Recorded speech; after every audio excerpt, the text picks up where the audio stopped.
my feel-good breakfast show. Welcome back. Thank you so much for rejoining our conversation this morning. And this returns to a conversation we've been having over the last few weeks, obviously firmly focused on an area, the Sudan, where we have seen a number of conflicts over recent years, but it has taken a massive level up in recent weeks. That current conflict involving a struggle for power between Sudan's army and paramilitary rapid support forces. I know I'm oversimplifying what has become quite a complex international scenario, and despite an initial ceasefire agreement, the violence still continues unabated. What does that look like on the ground floor? Well, Jonathan Hainsworth, a South African geologist who's been working in Sudan, is very thankfully agreed to share his experience of fleeing the country. And of course, we had a front row seat to this in the news as this group of South Africans made that arduous trip back to home shore. So, Jonathan, a very good morning and welcome home. We are so grateful that you are here safely. I would imagine this has really changed your view on the world. What motivated you to go to that area initially, but maybe a good place to start is with how are you and the rest of the South Africans that went through this ordeal? Take us inside what must have been an incredibly stressful experience. Well, yeah, so at the start of the war, it was, so I was based in Port Sudan, and we had pretty much action in the city for 2 days. And that's when it all really started hitting home that there's really something serious going on in the country. When we started seeing fighter jets flying over, hearing bombs land, and large machine guns shooting around, you know, because you speak to the local people and they say things like this blow over quite quickly. But this one just, it stuck around, and now it's still going. And, you know, when we decided that we needed to get out of there, we decided initially to stay behind and wait it out, but we eventually decided to leave, and we left at the right time because we left at the time before there was a huge influx of refugees coming to Port Sudan from Khartoum. And I mean, now according to my sources in Sudan, Port Sudan has become so totally overpopulated right now, so getting out there would have been a huge mission. So we're just grateful that we had the opportunity to leave, and that the right people helped us to leave, because waiting there was a really tough experience. Well, hopefully you're not going to leave us for Kurt Club anytime soon. We absolutely love the fact that you were able to, it feels like literally within moments, escape what has become an international incident. I want to ask, as someone who has lived in that part of the world and really has seen how it's affecting people, you speak about the millions of refugees that are being displaced daily.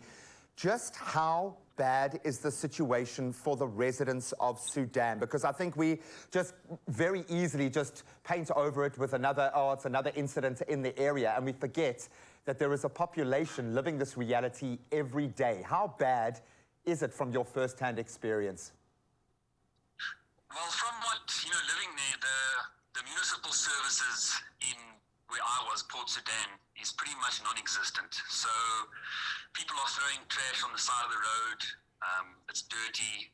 So, and it's already overpopulated, and people are really living on top of each other, and they're pretty much already living in poverty. So a huge influx of people into Port Sudan without the right infrastructure is going to be totally unsustainable for them. And the biggest thing is the cost of food, water, and fuel. And when we left there, there was already no petrol in any of the stations, and there was a black market selling petrol for 120 Rand a litre. And we heard one of our colleagues was actually in line at a petrol station for 2 days just to get his tank full.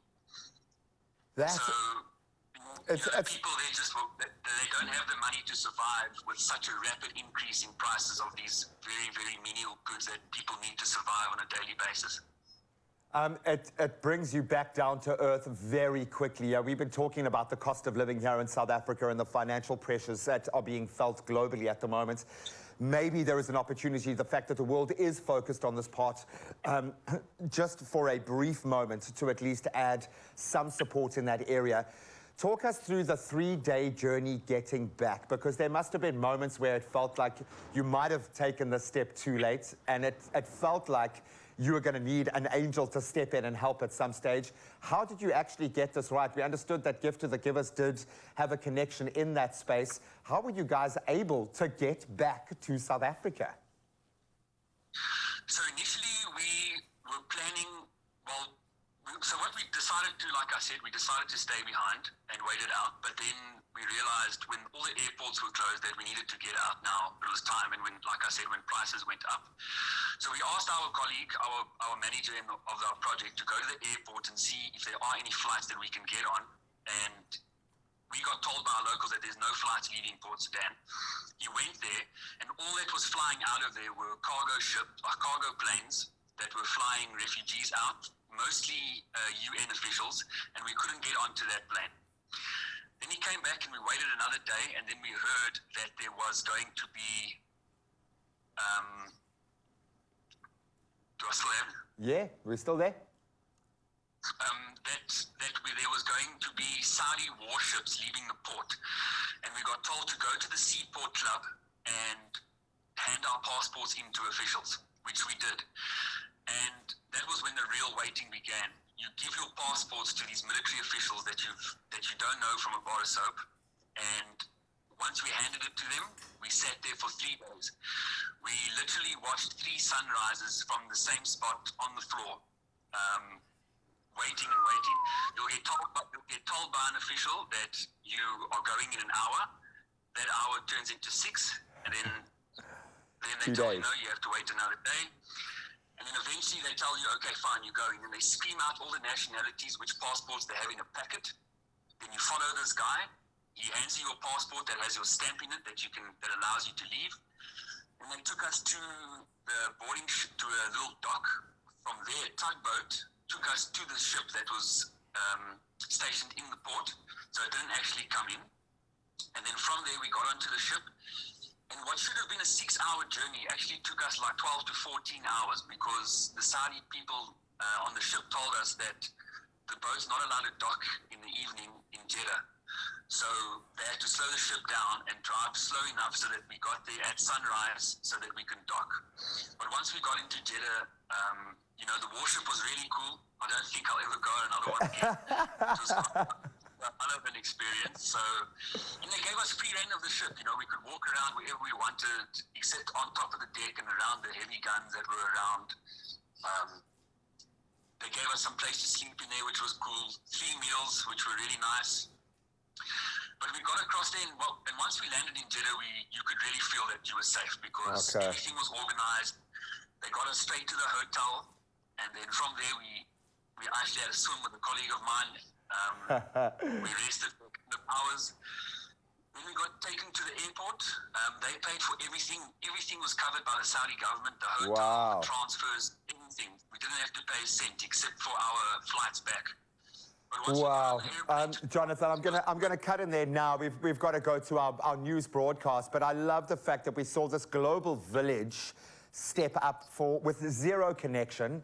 I think just operating on a human level. I know that you still have colleagues left in that area, so we certainly send our hopes and prayers, judging on the kind of situation that they are caught in that side, to them.